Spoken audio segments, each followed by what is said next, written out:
up, YouTube? It's your boy Dilla back with another video. How y'all doing? It's been a while since I've seen y'all ever since my last video. You guys recognize F32 Poppy here. So we're over here filming his YouTube video and his camera dies. No, But to make it even better, right? Make it even better. I forgot my memory card at home and I had to use his. But let's ask them. Let's ask them what they think. Would you rather be ready for a video shoot and forget your memory card at home, or come here with a dead camera? Comment down below, guys. Hold on, I'm gonna explain myself. I'd rather the latter of the two, because that means I was already working. That means that I was doing all this work. But and my camera just anyway, I was doing my work. Okay. Anyway, a couple days ago, I was deciding on what to film for you guys next, and Jonathan here gave me a very bright idea. If you guys been on my channel ever since I started, first of all, I would like to appreciate you for that. And you guys seen that I uploaded a video, 5 things that I hate about my Challenger, or about my Hellcat. If you guys have yet to watch that video, I will be tagging it up here. If you guys are new to the channel, consider subscribing if you like the content. And let's get on with the video. Okay, let's get started. The number one thing that I love about the car is going to be the motor. The motor, because it ties into a lot of things, especially with this big fat on top with supercharger. For those of you guys don't know, the motor just makes the car sound so much better, and then that ties in with the exhaust, and especially with the intake, and with the B-Woody intake, the whine just sounds incredible. Again, the install video is going to be in the description below. Make sure you guys check it out. So this motor is the V8 6.2 liter, which pushes out about 707 horsepower to the crank. So that being said, the whine is the best thing about the car. For those of you guys who already know, that's what the Hellcat is known for, the supercharger. So let's move on. My number two is gonna be the data log. The data log is something where you can select all the options for the different type of driving modes with the eco mode, the suspension, traction, all that. So next up, it's gonna be the performance pages of the car.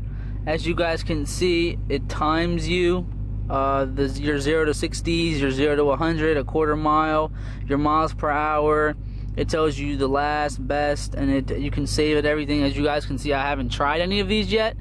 Comment down below if you guys are ready for me to try them. It'll tell you the oil temperature, pressure, coolant temp, battery voltage, and trans temp. The second, it'll tell you the boost pressure, the fuel ratio, the coolant temperature, and the intake temperature. And then this is just tell you the balance of the car, and then the engine. It'll show you the boost pressure, what gear the car's in. As you guys can see, those numbers are fluctuating. Yes, it is delayed a little bit, but everything can't be perfect. But just the fact of this is there, very useful tool. And then if you press this SRT button, you can just go through and scroll through all of the different modes of the car. You can put it in eco mode, valet mode, race options. You can customize it all, launch control, everything. You can just you can find everything on the data logs. So number 3 would be the speakers of the car. I know when I first made this video, my first official video for dual cab vlogs, I said I wasn't a huge fan of the speakers, but these things make you change your mind. Because when you just driving alone, you just cruising, them speakers banging. So I would definitely say, for somebody who is looking to buy the car and you are in love with speakers, just the fact that the subs is in here, the speakers are incredible. You're sitting in the car, that thing is rattling. Sometimes it even gives me a headache and I have to turn it down a little bit. Even the passengers sometimes complain that the bass is too loud, so you have to just start slowly turning the bass down. So that's definitely a plus for me, just because I wasn't the biggest speaker head, but now sitting in the car, just the experience itself, impeccable. Number 4, numero cuatro. I think I said that wrong, but number 4. The brakes. The brakes are a deal breaker. I was actually very surprised that they didn't have the 6-piston brakes on the Scat Pack, but I'm very glad that they have them on the Hellcats, because this car is super fast, and it's like you're going at 100 miles an hour and you don't even realize it. So the brakes definitely come in handy. They didn't come in handy last time when I crashed, but you know, we're not going to talk about that. So we can definitely say that the 6-piston Brembos are where it's at. They're the better bang for the buck. Yes, they're expensive, but I promise you they're worth every single penny. The stopping power, the stopping distance, all that is reduced, and it definitely can help you avoid a collision if it comes down to it. Well, it didn't help me avoid it, but well, the brakes can only do so much. It was the driver itself. Made a poor decision. Anyway, so number 4 would definitely be the brakes. You guys definitely see that I cleaned up the car a little bit. So yeah, it would definitely be the brakes.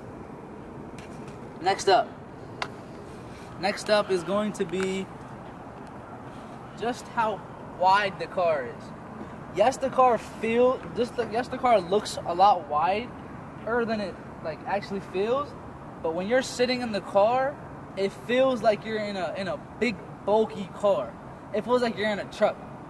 Me personally, I haven't been like a fan of like smaller cars. No offense to Jonathan or anything, but I haven't been the biggest fan of smaller cars. So I like my cars big and wide. No homo. Anyway, so anybody that's ever been in the car, that's the first thing they say. Wow, the car is super wide. It's bulky. Even anybody that's sat passenger in the seat, they know that when this car is coming at high speeds and it's doing the things it does, it feels incredible because it's such a big car and you don't expect it to do that. So I would definitely say that for somebody who's looking in the market for a car like this, just know what you're getting yourself into. This is not a small average person car. This is a big body car, wider turns, better decisions, avoiding collisions. Oh yeah, I'm tough. Anyway, so that's the 5 things I really appreciate about the car. And if you guys have yet to check out my last video about 5 things I hate about the car, I will be tagging it at the beginning of the video. Be sure to click on top, watch it, like it, comments, whatever. Again, if you are new to the channel, if you like what you see so far, consider subscribing. If you have any thoughts, if you have any comments on video ideas, I would put in my Instagram down there. You're welcome to slide in my messages and tell me what you guys want to see next. And if anything, you can also comment down below about what you guys want to see, and I'm gonna see you guys in the next video.